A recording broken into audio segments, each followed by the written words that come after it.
administration side and those who would support harsher policies when it comes to immigration and even refugees entering the United States, they say that, listen, you can't just have an open border. It's an issue of national security as well. Donald Trump is, of course, as we know, in the past used some very, divisive and derogatory language even towards many of these sorts of people who do come into the U.S. What are your thoughts on that? I mean, in the sense of just balancing a sound, logical refugee policy with national security concerns, which are very legitimate. In no way are we suggesting open borders. I mean, this is, we're really talking about human rights protections here. We're talking about fundamental rights for people whose lives are being threatened. And so there is a general rule in immigration law. There's a deference of sovereignty to states to determine who is allowed to immigrate into their country. It's not a human right to immigrate, and we don't oppose deportations per se. I mean, that's certainly well within the scope of international law and well within the rights of governments to deport people. But governments are not allowed to deport people to places where their lives or freedom would be threatened. That's customary international law, and it's also a treaty obligation. The United States has signed and ratified the Refugee Protocol, which implements the Refugee Convention, and have incorporated that into U.S. law. Now, the question then becomes, how do you interpret that law? How narrowly do you interpret it? And do you provide access to people to the system where you can have your claims examined in a free and fair way? And the United States has blocked access and has interpreted the law as narrowly as it possibly can, to the point where it's not protecting people that need to be protected at all. So, the basic point here is that to be a refugee is, in a sense, we've established it's an existential reality. I mean, these people being killed, we've documented people being killed who shouldn't have been sent back to their deaths. The matter of who gets official refugee status is a question of discovery.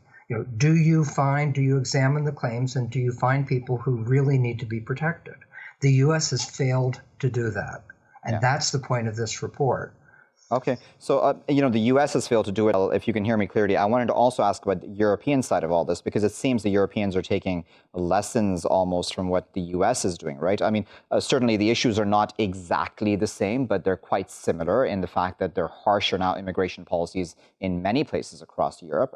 What are your thoughts, Lyal, on that, and how this affects, of course, international law, and why that isn't being actually applied? Well, yeah, it's a very good question. The European approach has been equally restrictive, to the one taken in North America.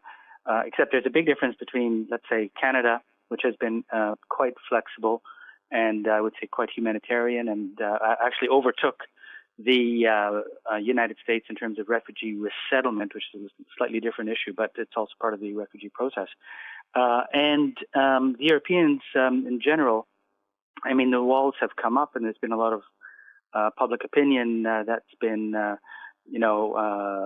kind of going up, pushing those walls up because of the alarmist rhetoric and some right-wing tendencies in some of the jurisdictions here.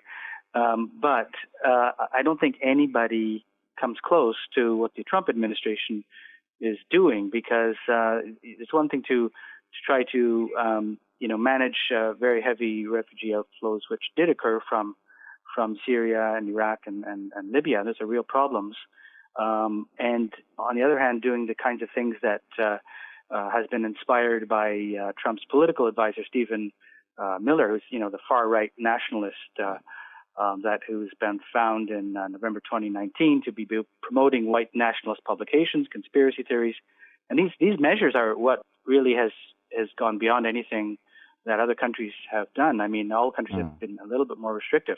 Let's just remind ourselves, separating children from their parents. This is Kirstjen Nielsen's mandate for a while, until she got fired because she wasn't extreme enough to deter refugee, claims, slowing official border processing, prolonging administrative detention, imposing fees on the right to seek asylum, also putting restrictions on the right to work instead of within 6 months after filing a claim to a year. barring asylum from those transiting another country. I think this was mentioned earlier.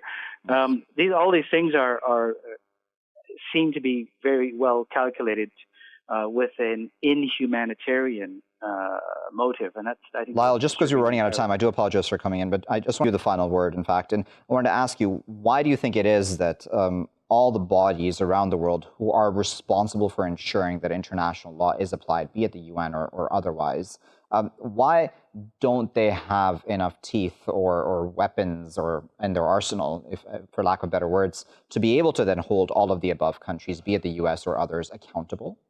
Well, notwithstanding the fact that, and I think this has been mentioned very well, that the principle of non-refoulement, that you can return anyone to a place where they would face danger to life or limb or liberty, notwithstanding that principle, there is room within the sovereign jurisdiction of states with regard to how exactly they implement, refugee law.